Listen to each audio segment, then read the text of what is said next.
E assim, não é uma coisa, Felipe, que acontece só no Brasil. A questão não é se a pessoa, vamos dizer, eu quero entender melhor, eu tenho o direito de questionar se isso funciona ou não. Eu vejo muita gente falar isso, ué, mas eu não tenho o direito de questionar? Tem, só que não é disso que nós estamos falando aqui.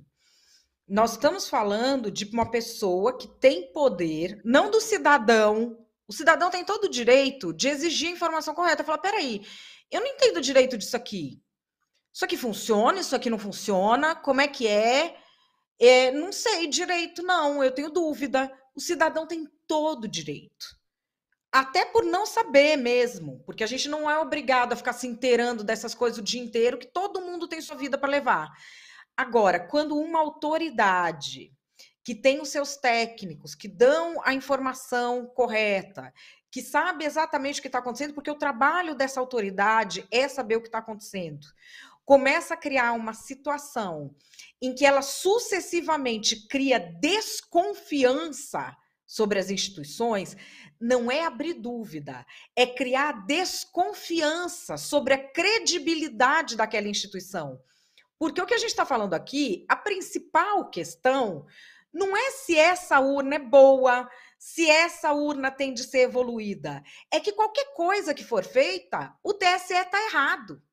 Qualquer coisa que for feita tem um complô de Alexandre de Moraes, Fachin e Barroso. É disso que nós estamos falando aqui. Se quer criar uma desconfiança sobre a instituição. E isso não é algo que se fez só no Brasil. Nós temos o exemplo do Trump, mas tem diversos governos africanos que fizeram isso. Fiz até uma coluna recentemente mostrando o exemplo do Quênia, que está para ter eleições, voltou para a cédula impressa, que não é um modelo feito no Brasil.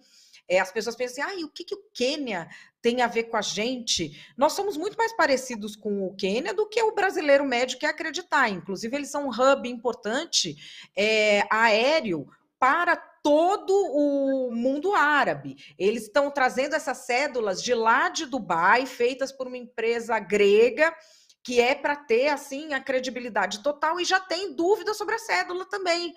Porque o problema não é a cédula, é uma cédula que ela tem padrão europeu. O problema é que quando você cria sistematicamente desconfiança, não tem o que comprove para a pessoa, nenhum fato vai ser suficiente.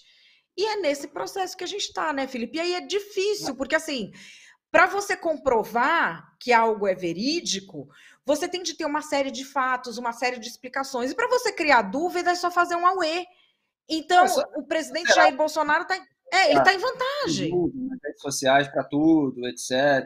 Então, não sei o que, só para você ficar reafirmando e tal, que é uma estratégia de gente picareta, né? Vamos falar aqui, o português Sim. é bem falado. A prova da irracionalidade dessa narrativa bolsonarista é que nesse vídeo que a gente acabou de mostrar, ele não dá um só argumento técnico. Ele não Sim. fala a respeito de nada específico. É pura criação, plantação de dúvida e desconfiança, principalmente de desconfiança, né, já que não é nada específico. É só você tentar tirar a credibilidade do processo eleitoral, da instituição que comanda o processo eleitoral, que é o Tribunal Superior Eleitoral, e, obviamente, dos ministros que compõem esse tribunal nesse momento. Então, quando ele fala assim, não querem deixar os militares e tal, o que acontece? Os militares, em vez de fazer questionamentos, inclusive, eles fizeram acusações. Né? Eu analisei isso quando saiu a lista. E a equipe do Fachin refutou tecnicamente, ponto a ponto, aquilo que os militares colocaram. Aí o que o Bolsonaro faz? Ele vai e refuta a refutação tecnicamente? Não. Ele fala, não querem deixar. Que é aquela coisa de criança de 5 anos. É uma técnica de manipulação. Agora, por exemplo, está saindo a notícia de que os militares estão cobrando do TSE um acesso que eles já têm de um código-fonte das urnas. O ministro da Defesa pediu, num documento carimbado como urgentíssimo, dados que estão disponíveis para o público desde outubro de 2021. Então, quer dizer, tem uma ala dos militares que é associada ao bolsonarismo que está só querendo confrontar o TSE sem qualquer tipo de racionalidade. Fica cobrando do TSE dados de que já dispõe, só para mostrar que está havendo ali um enfrentamento, que há uma má vontade, etc. E aí o Bolsonaro faz esse discurso para a massa de manobra dele. Olha lá, eles não querem deixar, etc. Outra coisa, militar não tem nada que se meter em contagem eleitoral. Se você quiser que o militar se meta em contagem eleitoral, para além daquelas que são as suas atribuições constitucionais, então ele pode, eventualmente, fazer lá o que ele tem feito no governo, aliás, escrevi agora sobre isso, que é usar as PECs, as propostas de emenda à Constituição, como instrumentos triviais, como tem falado a Helena Landau, economista que é conselheira econômica da Simone Tebet. Ele reduziu a PEC a medidas provisórias. Então, qualquer coisa você bota ali na PEC dos precatórios, qualquer coisa você enxerta na PEC do desespero, você fura teto, rasga a legislação eleitoral, desmonta as regras democráticas. Ele poderia tentar fazer com que os militares tivessem outras funções que não tem hoje, por exemplo. Só que isso precisa passar pelo trâmite democrático. E o trâmite democrático, ele, quando se trata de uma nova legislação, ele é regido pelo parlamento. Só que Jair Bolsonaro não faz isso. Ele quer correr por fora, ele quer dar o overlap, como a gente fala no futebol, ele quer driblar as regras democráticas e ficar gritando que não estão atendendo o pedido dele. Ah, mas não estão deixando os militares fazer, mas não sei o que, mas é que não está. Não tem essa previsão, não tem essa atribuição, e o que eles estão falando está sendo refutado. Então, quer dizer, é pura plantação de desconfiança para manter a narrativa, com medo da derrota. E ele acaba, aliás, só para concluir, deixando de apontar coisas que ele poderia usar como propaganda sobre o seu governo para ficar investindo nesse discurso que atende mais a sua base reacionária, e ele acaba perdendo votos do outro lado. Você sabe que essa coisa da diferença entre dúvida e desconfiança, quem me alertou foi um seguidor do Twitter, que é de esquerda, lulista, um seguidor meu que me segue, e ele me falou outro dia, Madá, se você fala dúvida, o cara que é de direita e que eventualmente tem mesmo uma dúvida, porque ele ouviu muita gente falando, ele vai achar que você está dizendo que ele é idiota quando ele não é, porque todo mundo tem dúvida, ninguém trabalhou no TSE. Não é dúvida, porque dúvida todo mundo tem, dúvida todo mundo pode ter sobre tudo. Ele falou, dúvida é diferente de desconfiança. Ele falou, fala desconfiança, que é que nem quando... Ele falou assim, é que nem relacionamento entre pessoas, ou relacionamento afetivo, ou relacionamento com familiares. Uma coisa é você ter uma dúvida, porque dúvida se resolve. Desconfiança, exatamente. Não. Desconfiança não tem o que resolva.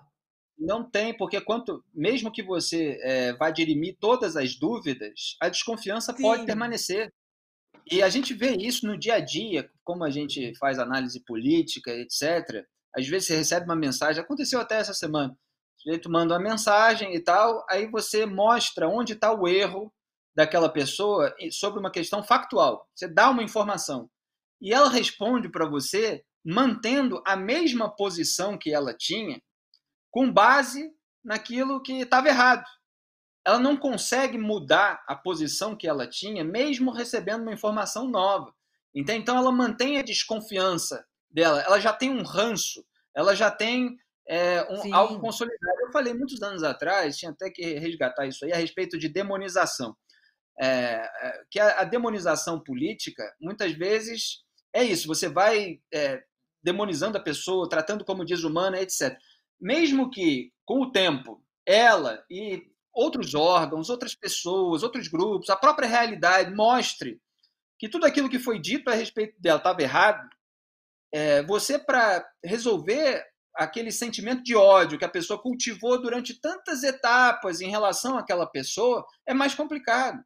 Você precisa quase de um processo terapêutico, de fato, porque a terapia também é isso. Quer dizer, você pega aquela narrativa e você vai mostrando o que estava errado, até acender aquela luz original lá onde tudo se desvirtuou. E muita gente precisa dessa não faz a terapia individual, né? Que é recomendável, se for boa, evidentemente, mas precisa de uma terapia popular, né? Precisa dessa medicina intelectual que o debate público poderia fazer e que no Brasil hoje faz com muita dificuldade.